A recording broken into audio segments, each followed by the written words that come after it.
Baik, Assalamualaikum warahmatullahi wabarakatuh. Hai everyone, saya Kurnia Ramadhani dari Fakultas Teknik Informatika. Di sini saya akan mempresentasikan terkait materi matkul komputasi paralel dan terdistribusi. Baik, pertama-tama yang materi kita akan bahas yaitu tentang sinkronisasi dan komunikasi. Baik, langsung saja ke pembahasannya.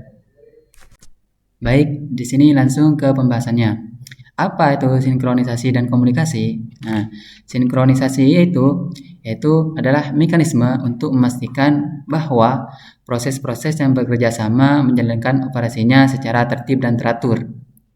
Nah, tujuannya yaitu untuk mengontrol akses ke sumber daya bersama shared resources atau agar mencegah inkonsistensi data.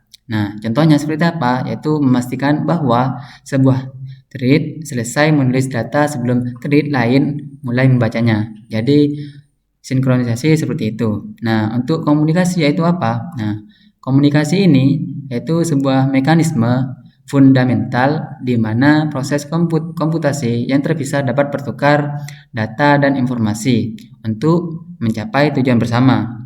Nah, dan ini seringkali dilakukan melalui proses bersama yaitu shared memory atau disebut shared memory, yaitu proses berbagi region memori yang sama. Dan juga ada message passing, yaitu proses bertukar informasi dengan mengirim dan menerima pesan. Untuk sinkronisasi dan komunikasi penjelasannya seperti itu. Nah, setelah sinkronisasi dan komunikasi, kita lanjut ke slide berikutnya, yaitu terdapat critical succession, mutual exclusion, dan race condition. Nah,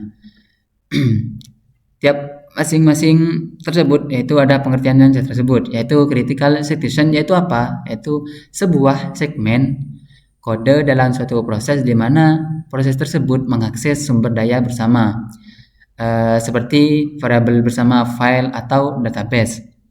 Nah, di sini critical succession itu mempunyai aturan yang mana aturannya hanya satu proses atau thread yang diizinkan untuk mengeksekusi kode di critical succession pada waktu yang tertentu. Untuk critical succession, lanjut ke mutual exclusion. Nah, mutual exclusion ini yaitu kondisi yang harus dipenuhi untuk mengatasi masalah sinkronisasi. Nah, ini memastikan bahwa jika satu proses sedang mengeksekusi critical succession yang lainnya, maka proses lain tidak boleh mengeksekusi critical succession yang sama. Nah, tujuannya apa? Yaitu mencegah masalah inkonsistensi data.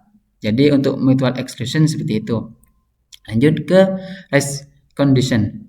Nah, race condition ini yaitu situasi di mana beberapa proses atau thread mengakses dan manipulasi data bersama pada saat yang sama. Nah, dan hasil akhir dari eksekusi tersebut yaitu tergantung pada urutan di mana akses terjadi. Nah, sifatnya seperti apa? Yaitu hasil yang didapatkan tidak terprediksi dan seringkali salah. Tidak menjamin hasil ini sesuai dengan ekspektasi. Seringkali ada salahnya seperti itu. Jadi penyebabnya apa? Tidak adanya mutual exclusion saat mengakses critical succession. Jadi seperti itu untuk race condition. Nah, lanjut ke pembahasan berikutnya. Nah, di mekanisme sinkronisasi ini yaitu terdapat semaphore, dan lock, dan barrier. Nah, tiga hal ini adalah alat atau primitif yang digunakan untuk menerapkan sinkronisasi, terutama mutual exclusion. Nah, yang pertama itu ada semaphore.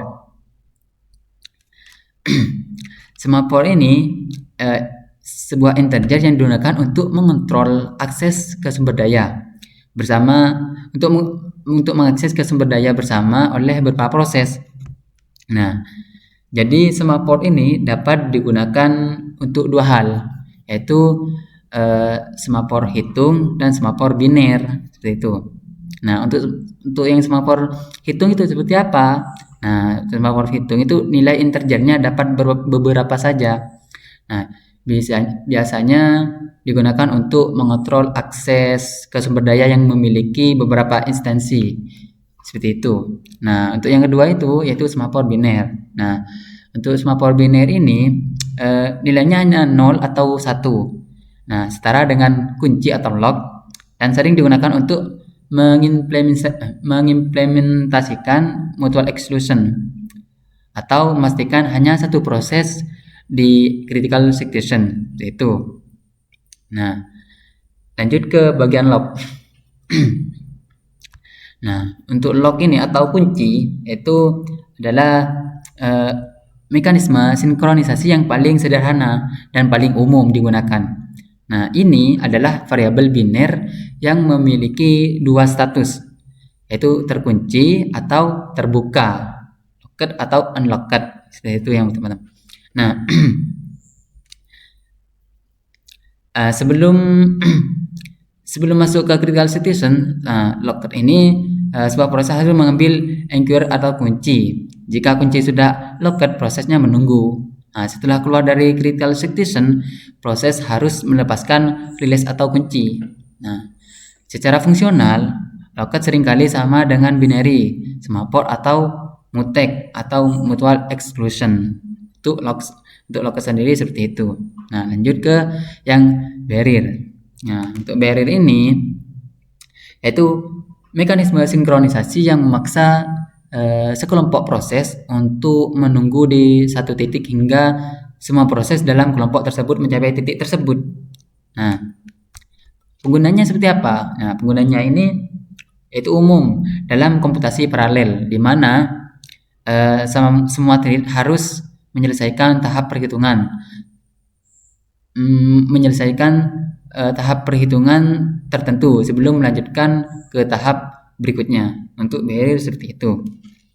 Nah, setelah mekanisme sinkronisasi itu ada deadlock, yang mana deadlock ini adalah suatu kondisi dalam sistem operasi atau komputasi konkuren di mana dua atau lebih proses saling menunggu selamanya untuk sumber daya resource yang dipegang oleh proses lain. Nah, akibatnya semua proses yang terlibat tidak dapat melanjutkan eksekusi.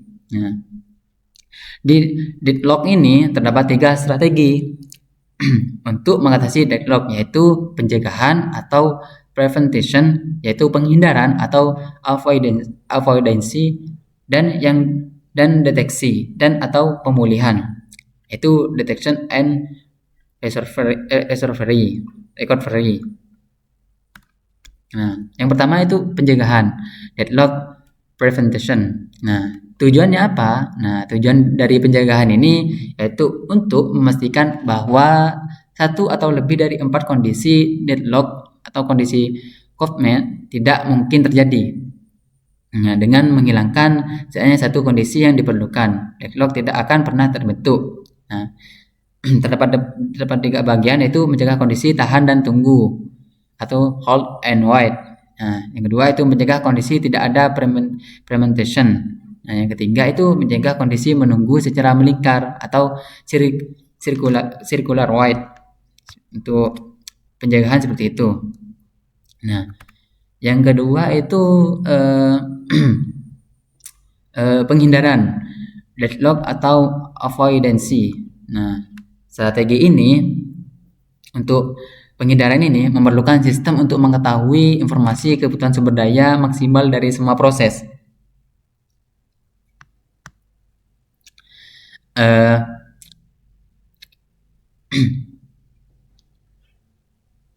Nah, sistem akan memeriksa setiap permintaan alokasi. Nah, permintaannya hanya dipenuhi jika sistem dapat menjamin bahwa sistem akan tetap berada dalam keadaan aman atau safe state. Seperti itu.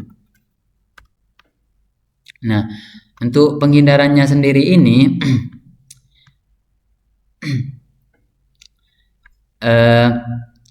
seperti algoritma Banker, yaitu sebuah contoh mekanisme penghindaran atau Banker algorithm. Lanjut ke bagian deteksi dan pemulihan. Nah, di bagian deteksi dan pemulihan ini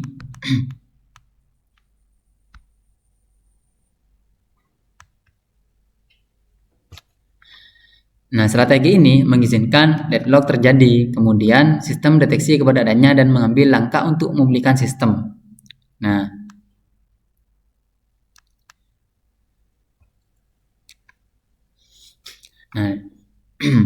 di pemulihan ini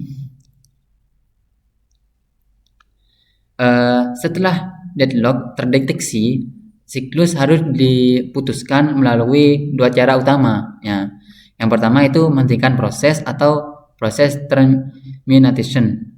Nah, itu menghentikan semua proses deadlock. Nah, dan juga menghentikan proses satu persatu hingga siklus terputus.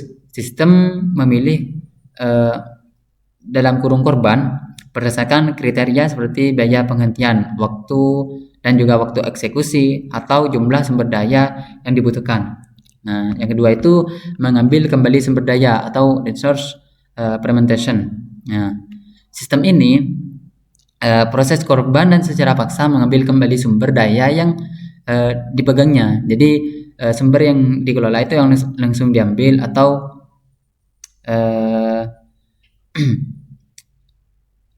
segera dimatikan atau dinonaktifkan seperti itu. Nah, yang kedua itu rollback. Nah, proses yang sumber daya diambil harus mengulung balik atau rollback ya ke status yang sebelumnya. Nah, sebelum ia minta sumber daya yang menyebabkan deadlock, nah, dan melanjutkan eksekusi dari titik tersebut. Nah, jadi seperti itu untuk pemulihan. Nah, mungkin segitu saja penjelasan dari presentasi dari kami tentang sinkronisasi dan komunikasi. Terima kasih, syukron. Maaf jika presentasi kurang sempurna, karena yang sempurna hanyalah kita yang pernah bersama. Wabillahi taufiq wal hidayah. Saya Kurnia Ramadhani. Assalamualaikum warahmatullahi wabarakatuh.